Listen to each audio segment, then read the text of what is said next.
আসসালামু আলাইকুম, সবাই কেমন আছো বন্ধুরা? আজকে আমি একটা কথা বলতে চাই যে মানুষ জানি না কেন এত স্বার্থপর হয়। যাকে আপনি অনেক বেশি ভালোবাসবেন সে দেখবে আপনার পিছে বয়ে আপনার সমালোচনা করবে। কেন জানি না যে আমরা তাকে এতটুকু ভালোবাসি, সে কেন আমাদের এরকম করে। তো আল্লাহর কাছে বলবো যে লোকগুলা প্রত্যেকটা মানুষের নামে সমালোচনা করে তাদেরকে আল্লাহ যেন হেদায়েত করে।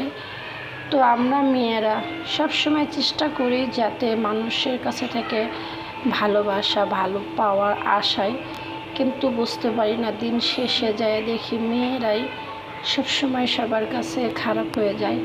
তো শ্বশুর বাড়িতে একটা কথাই বলবো শাশুড়িদের যে তোমরাও একদিন কারো না কারো বউ ছিলে, ছেলের বউ ছিলে, তাই প্রত্যেকটা ছেলের বউকে মেয়ের চোখে দেখো, তাহলে বুঝবে যে